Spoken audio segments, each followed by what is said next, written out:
Doctor Gauri Garje हिच्या वडिलांनी पत्रकार परिषद घेऊन जावई अनंत गर्जेवर आरोप केलेले आहेत।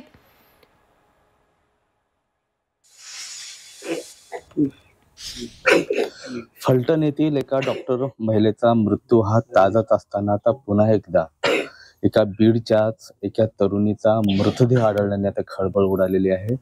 डॉक्टर असलेल्या गौरी पालवे हिचा मृतदेह जो आहे तो संशयितरित्या आढळलेला आहे, त्यामुळे हत्या आहे की आत्महत्या हे अद्याप गुलदस्त्यात आहे। कुटुंब माझ्या बाजूला बसलेलं आहे, हतबल झालेलं आहे, निराश झालेलं आहे। कुठेतरी माझ्या मुलीला न्याय मिळाला पाहिजे अशी मागणी जी आहे ती सध्या साथ घालताना पाहायला मिळते। गेल्या 3 दिवसापासून त्यांचे अश्रू जे आहे ते थांबण्याचं नाव घेत नाहीत। माझ्यासोबत गौरीचे वडील आहेत।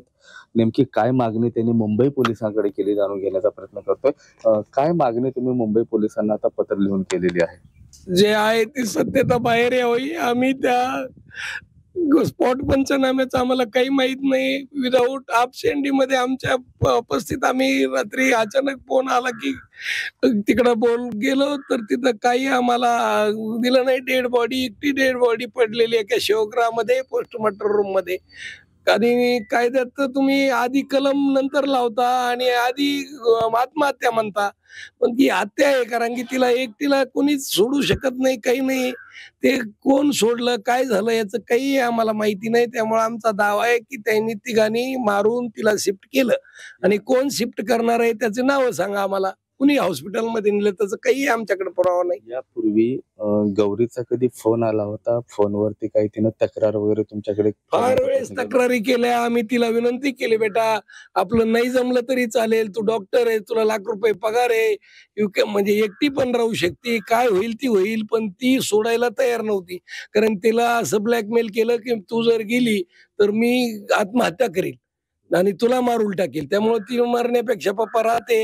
आणि आमच्यात सगळ्यात मराठवाड्या कोणच्या मुलीला एकदा नांदायला गेलो, दिवाळी दसरा 1-2 दिवसापुरतं ठीक आहे, 8-15 दिवस झाले की समाजच विचारतो, बाई तू कसं काय इथं, ती ड्युटी सोडून इकडे कशी राहील। त्यामुळे ती तिथंच राहणार। तिचा विजय झाला की माझ्यामुळं तिचा एवढा विश्वास होता आनंदचा की मी जर खरंच नाही राहिले तर ह्यो मरून जाईल। त्यामुळे तिने ती गेली नाही सोडून। आम्हाला वडिलाला पालकाला सांगायची पण आली नाही। आम्ही तरी म्हणलं आम्ही मध्यस्थी आम्ही जाऊन मिटिंग करू, ताईला पण बोलू, पण तिने नाही म्हणली। माझं मग उलट आम्हाला ती रागवायला लागली की तुम्हाला नसतं सांगितलं तर बरं झालं, तुम्ही हे केलं असतं, माझा संसार मोडला असता।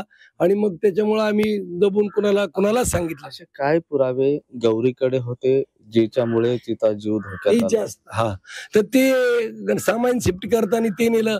मला एक पण ऑब्जेक्शन आहे, त्यांनी मानसिक टॉर्चर का केलं? कारण कुणी जर गुन्हा केला, आता समजा मी गुन्हा केला तर माझ्या पत्नीला दिसल असे डॉक्युमेंट कशाला ठेवायचे, कशाला म्हणायचे की त्यांना, पुन्हा त्यांच्या भावानी कशाला सांगायचं? जरी माहित नसल तर तिने आनंदात जीवन जगली असती ना। त्याला निदर्शनास यावा हे त्यांनी बहीण भाऊ आणि तिघांनी मदत केली आणि ती निदर्शनास तिच्या आणून दिलं। तिची चिडचिड वाढवली आणि येईनीच तिला पुन्हा संपवलं। पण ती एवढी ती स्ट्रॉंग आहे, कुणाला विचारा, ती बीडहून पेशंट डेंटलला तिथं जातात, मोफत ट्रीटमेंट होते केएमला, आणि ती मरणारी नाही साहेब। डॉक्टर इथं शिकली, सगळ्याला विचारा, आमची माहिती घ्या। आणि मी डबल ड्युटी करून लेकरांचं किती लग्नाचं असो, कोणचं शिक्षण असो केलंय। कुणाला वाटन का पालकाला असं लगेच लग्न करून घेऊ? मुंबई पोलिसांच्या तपासावर तुमचा विश्वास आहे? मुंबई पोलीस मदत करतायत तुम्हाला सध्या? विश्वास आहे, फोन करतात, बोलतात, पण ते सत्यता आम्हाला माहित नाही ना। हे कसं स्फोट पंचनामा विदाऊट रिलेटिव्ह आई वडिलाशिवाय कसं केलं? आम्ही काहीच केलं ना। आम्हाला काय करायचंय कुणाला हे करून? पण ते आम्हाला समाधान नाही, तिथं नाहीच ना, कुणीच नाही। तुम्ही उतरून आणलं, कुणी आणलं, काय आणलं, काही नाही। मुंबईला साधे खेड्यात कॅमेरे झालेत, हॉस्पिटलला कॅमेरा असतात, पण कुठं गेलं काय? का माझी मुली डायरेक्ट तिथं शवग्रात कशी काय आली? आणि तिथं तुम्ही गुन्हा केला नाही तर पळून का जाता? कुणीच कसं थांबत नाही? त्यांची सून आहे ना। आमच्या हिंदू समाजात आपली मुलगी दिली म्हणजे आपली मुलगी राहत नाही, दिली म्हणजे मेली, ह्या दृष्टीने आमच्या रक्तात येते। आणि ते तिथं कुणीच का नाही याचं कारण कुणी विचारतंय का? पत्रकार विचारतायत का? शासन विचारतंय? कोण आहे? तुम्ही, तुमची मुलगी आहे ना। आता अंतविधीला कसं आमच्याकडे घ्या, तिथं घ्या, आणि मग त्यावेळेस कोण गेलं कुणा? हा ठीक आहे, रागाच्या भरात असला आम्ही मोबाईललो आलं, 2 मांडले असते, तुम्हाला विचारलं असतं बा, तुम्ही फोन केला तर कुठे आहेत तुम्ही? मग ठीक आहे ना। रागात कुणी बोलू, कोणत्याही पालक बोलू शकतात, मारू शकतात. माध्यम म्हणून झी 24 तास तुमच्या दुःखात सहभागी नाही, तर तुम्हाला न्याय देण्यासाठी आम्ही अग्रेसर राहतोय. आता तपास कशा पद्धतीनं झाला पाहिजे, काही वेगळी मागणी तुम्ही करताय तपासाची? SIT, बेड मॅपिंग, काय नार्को, व्हॉटेव्हर मे बी, काही असो, पण माझ्या मुलीला न्याय मिळाला पाहिजे.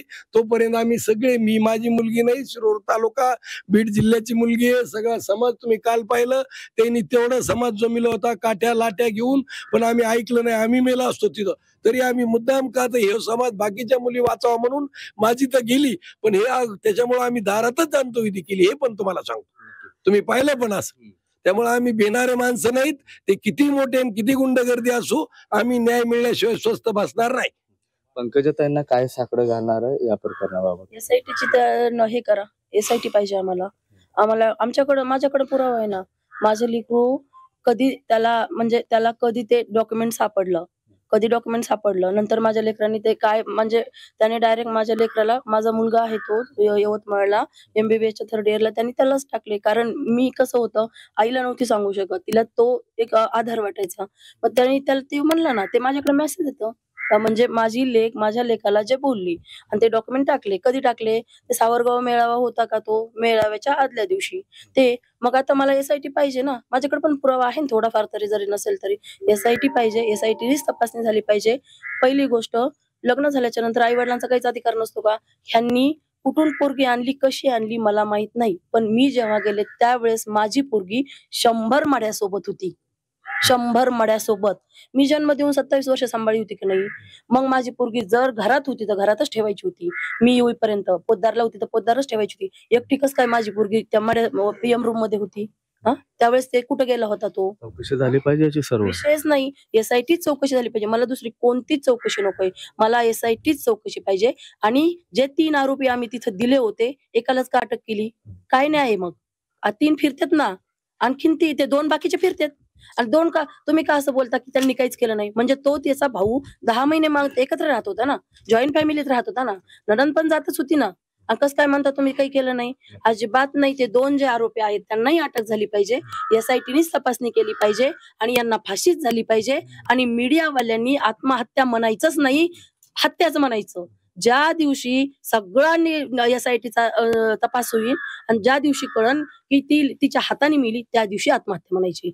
अजिबात आत्महत्या नाही म्हणायची. नक्की हे मृत गौरीचे आई आणि वडील होते. माझ्या मुलीची आत्महत्या नाही तर केवळ ती हत्या आहे. मुंबई पोलिसांनी देखील या घटनेचा गांभीर्यानं तपास केला पाहिजे अशी मागणी करतात. तर एवढंच नाही तर या प्रकरणाची SIT जी आहे ती गठीत करण्यात यावी आणि त्यानंतर आरोपी अनंत गर्जे याच्यासह त्याच्या कुटुंबाची देखील नार्को टेस्ट करावी अशी मागणी जी आहे आता गौरीच्या कुटुंबाने केलेली आहे. कॅमेरा पर्सन ज्ञानेश्वर वायबसेसह मी महेंद्र कुमार मुधोळकर, झी 24 तास, बीड.